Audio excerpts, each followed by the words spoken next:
Ayan, isang mapagpalang gabi mga kalingap, mga kaagapay. Ayan, ngayon ang ating vlog ngayon ay hindi po sabi natin pang charity. Ayan, medyo mag-ano rin po tayo ng mga nararamdaman natin ngayon sa mga nangyayari po sa dito sa ating grupo sa Kalingap. Sa akin po ay ako'y nalulungkot dahil masyado na pong magulo ang Kalingap at si Kuya Bal na naman po ang maapektuhan po nito. And ilang weeks na, matagal na, ang daming issue. Kaya hindi rin tayo minsan napapansin din tayo yung mga basher natin kasi masyado tayong maingay tayo na parang hindi positive yung ingay natin, hindi maganda yung impact ng pag-ingay ng Kalingap. Iba-iba yung mga natatanggap ko na mga sinasabi ng mga viewers natin na yun nga, nakakalungkot kasi sabi nila, nababasa ko sa mga FB, sa mga comment ng ibang mga video na nawawala na sila ng gana sumuporta dahil nga masyadong magulo. So totoo naman, hindi natin yan may tatanggi na masyado nang magulo kasi batuhan dito, batuhan ng mga salita. So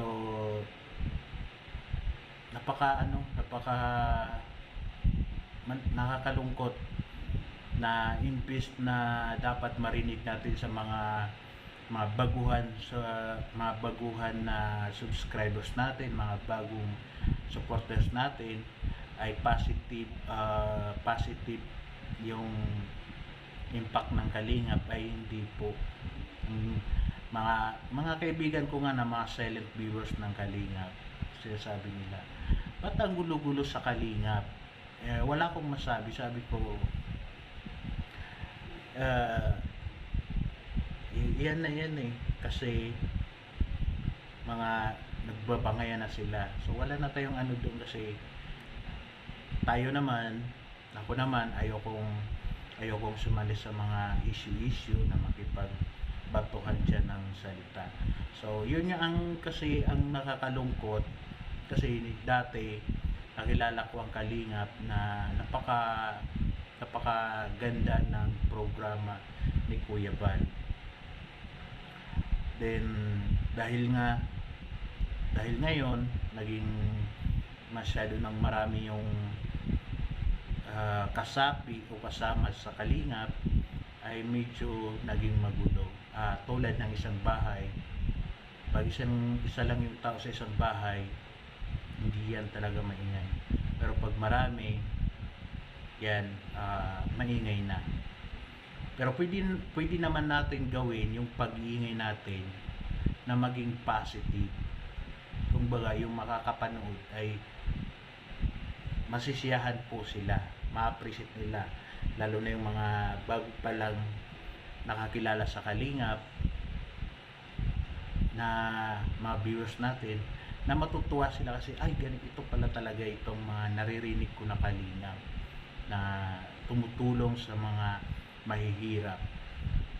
Kaso ang nangyari, iba na yung mga naririnig natin na mga feedback ng ibang viewers. Ayan, marami talagang mga solid supporters dati, ay mga supporters na naglaylo na po sila manood, at mapapansin din natin yung epekto nun kasi makikita nyo ang mga upload ni Kuya Bal. Ako mismo talaga pag pinapanood ko yung mga upload ni Kuya Bal, nalulungkot ako kasi ang late po ng mga views niya. Hindi siya tugma sa 1 million subscribers. na yung views niya. Kasi kung tutusin, kung 1 million subscribers ka, yung viewers mo, pinakamaliit niyan, nasa 200,000. Kasi yung mga, tingnan nyo, ibang mga malalaking channel din, kada upload nila minsan yung mga akyat ng 1 million, akyat ng 500,000 kada upload po nila. So yun yung nakakalungkot na makita mo yung channel ni Kuya Bal na maliit yung views niya. Although kami rin po talagang grabe din yung bagsak ng views namin. Talagang lumagpak, bumaba masyado.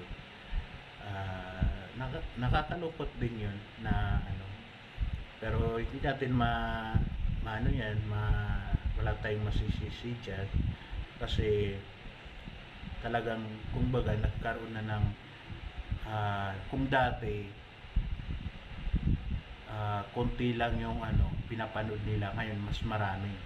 Nagkaroon na ng mga ito, may bago, ito nagustuhan nila, dito na sila, yung iba dito na sila na napunta, ganun. So yun, yun yung nangyari na naging epekto po ng pagdami ng kalingap sa channel po ni Kuya Bal. Siguro kung ako yung sa akin lang, suggestion ko lang,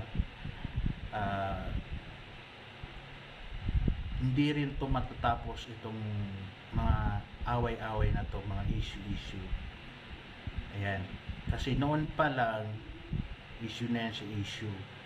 Kung masosolve yan, noon pa lang din nasolve yan. Siyempre may mga members na kalingap na umiikot talaga yung nila, content nila sa kalingap. So yan, siguro ang masasabi ko, kung gusto natin may balik yung mga views ni Kuya, ayan, kahit kay Kuya, yan, sabihin natin na gusto ko rin sabihin kay Kuya, iparating na kung gusto niya talagang may balik yung dating mga views niya, siguro naman yung kaming mga Unicap ay tama na po yung tulong na naibigay sa atin ni Kuya Bal, yung pa-promotion niya po sa atin. Baka naman pwede na tayong sa akin lang, kung pwede na tayong iwanan na lang natin si Kuya Bal, hindi natin iiwan na hindi na tayo susuporta sa kanya. Kumbaga, balik na tayo sa kanyang lugar, balik na tayo para bumalik po yung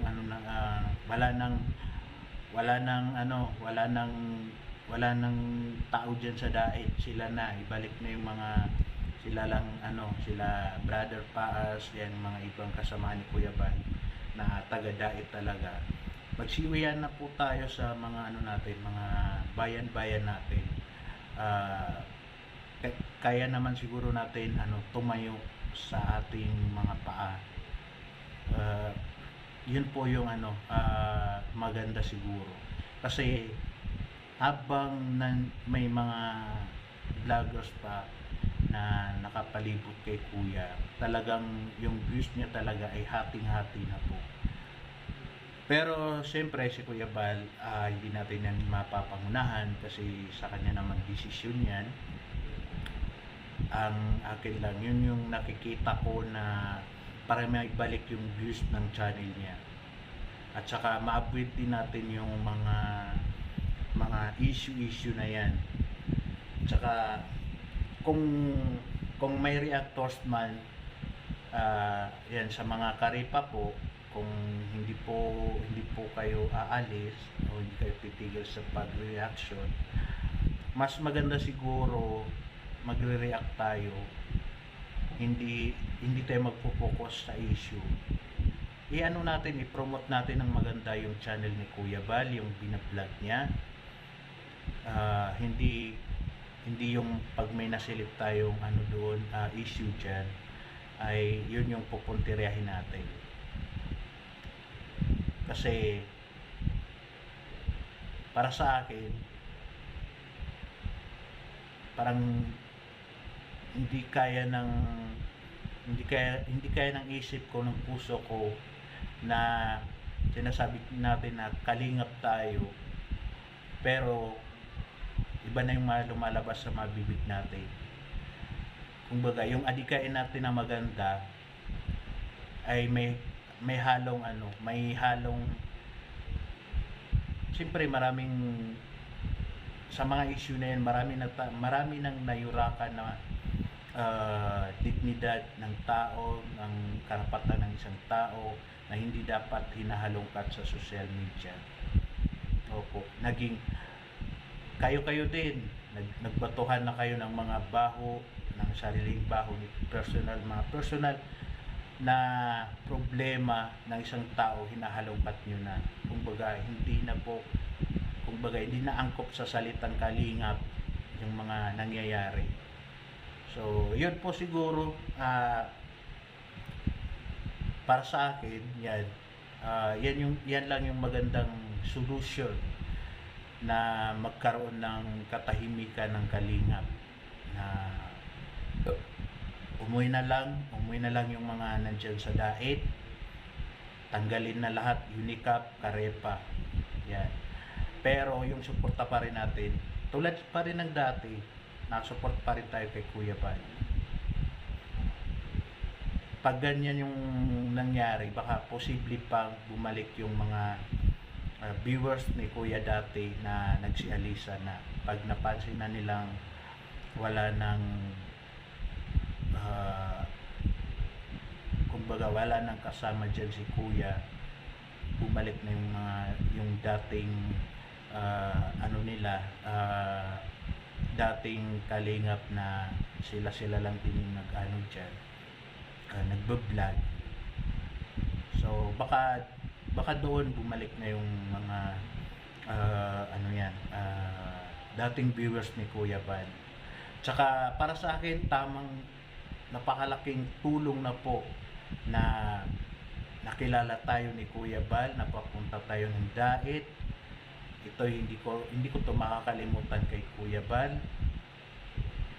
Pero kumbaga tama na yan. Hindi na kailangan na kumbaga halos dyan na tayo mamuhay na sa dait. Kasi kaya na natin mag charity vlogging sa kanya-kanya nating lugar. Yeah. So yun lang yung mga kalingap masasabi ko na posible or solution na para may balik yung dating viewers ni Kuya. Kasi hindi talaga natin maiwasan habang may mga nandyan, hindi rin natin maiwasan na may mga buzzer na pupunain yung mga nandyan, sisilipin kayo. Ang nangyayari, nasisilip yung mga nandyan sa dait, nadadawit si Kuya.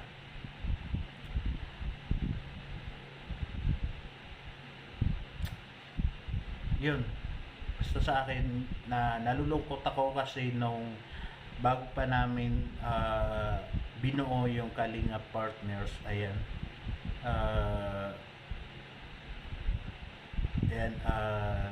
gumawa kami ng GC, kaya nagkaroon po ng Kalinga Partners dati.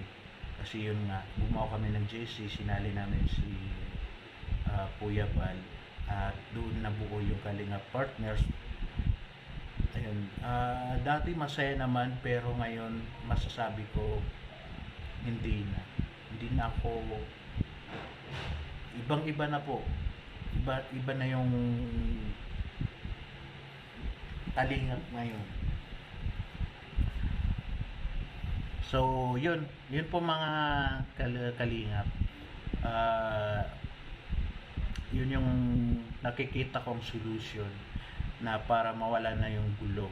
Kasi ayan, pag umalis na tayo, wala nang ano dyan, naka ano sa daet na Unicap, wala na rin siguro wala na tayong kaaway, wala nang mang-away kay kuya. Tsaka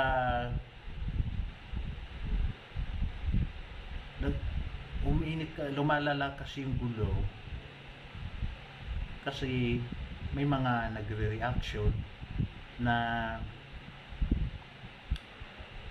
sinasagot yung mga binabato yung mga sponsor, which is dapat hindi na tayo nakikisali sa kanila. Pwede naman nilang pag-anuhan yan. Ang nangyayari, nagsasabungan yung nagsabungan yung mga sponsor at sa versus reactors, tapos naging reactors to reactors, naging magulo na, sobrang gulo. So nakakalungkot lang kasi yung iba na yung feedback ng Kalingap ngayon. Yung bang sasabihin sa'yo ng kaibigan mo, mag-PM sa'yo na ang gulo-gulo sa Kalingap, ganito, ganyan. Diba? Bilang isang Unicap, nakakalungkot na yun yung i-message sa'yo or yun yung i-comment sa'yo, yun yung mababasa mo sa mga comment section, dyan sa mga issue, sa mga talakayan, sa mga live na yan ang gulo ng Kalingap. Hindi ba pwedeng ang ma-receive natin may mag-chat sa'yo na wow, isa ka palang Kalingap ka pala, grabe, napakaganda ng grupo na yan, gusto kong maging Kalingap yan. Ako, basta yun po, yan yung nakikita ko na solution, na tanggalin na lang yung Unicap at saka Karepa. Pero kay Kuya Bal pa rin yung decision. Hindi po natin yan pangungunahan si Kuya Bal. Pero para sa akin, yan talaga yung nakikita kong solution, na wala nang tama na, kasi ang laki na ng tulong na ginawa ni Kuya Bal sa atin, mga Unicap members, mga Karepa members. Sobra na, kumbaga sobra na, kumbaga hindi natin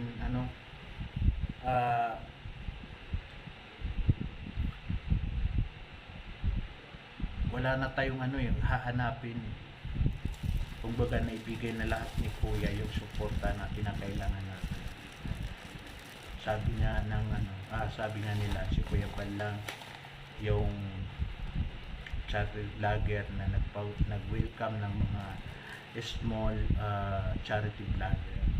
Pero yun nga, hindi rin maiwasan na may kasabihan tayo na kapag masyadong mabait yung isang tao ay naabuso rin po. Ayan, kahit tayo mismo sa sarili natin, ayan, bilang masipag mabait tayo, nararanasan natin na masyado na tayong minsan naabusado na tayo. So tama na, kumbaga sobra-sobra na po yung ni Kuya Bal sa atin. Wag po natin kung hindi man mangyayari yung gusto ko, sana po i-promote na lang natin yung channel ni Kuya Bal. Gawa natin siya ng reaction video na pagandahin pa natin kung kinakailangan. Natin yung pagre-reaction video, promote natin, hindi yung tinutulungan niya ay mas pa natin, ginagawa natin ang mga natin yung issue niya, diba? So yan po mga kaagapay, mga Kalingap, yun po yung mga kumbaga nilabas ko lang yung parang nararamdaman ko or naiisip ko na pwedeng maging solution sa mga nagaganap ngayon na nangyayari. Alam ko yung mga ibang Unicap ayaw po nilang gusto pa nilang nandiyan pa sila sa daet. So ito sa akin lang to, wala akong, hindi ko naman mag-ano na kayo dyan, pero as a tao lang din, sana dapat alam din natin na may, kumbaga, pag masyado ng alam mo sa sarili mo na nagiging cause ka or nakakaano ka ng isang issue, ay dapat ikaw na mismo yung dumistansya, mag-isip. Nakakalungkot kasi isipin nyo yung dating magkakaibigan nag-uusap sa mga GC, sa mga live stream, sa mga video natin ay ngayon nagiging magkaaway na. Yung sinusuportahan natin naging kaaway na rin basta ang gulo. Parang hindi tayo nagkakaroon ng pagkakaisa kasi ang nangyayari, nagkakawatak-watak na lang tayo. Yun lang yung ko, medyo nagpalabas lang ako ng nararamdaman ko or yung nakikita ko na baka para may balik pa natin yung ni Kuya, yung viewers ni Kuya. Ayan, kasi i-check nyo po yung channel niya, ang lilit po ng views niya, ilang weeks ng maliit yung views niya. Ilan lang yung pumatak ngayon ng views niya na 100.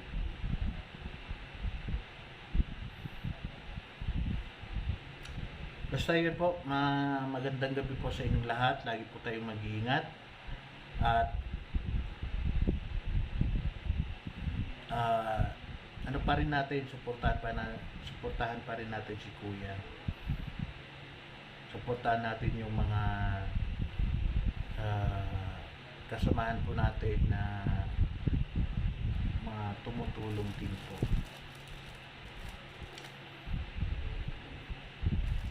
Bye bye po, God bless.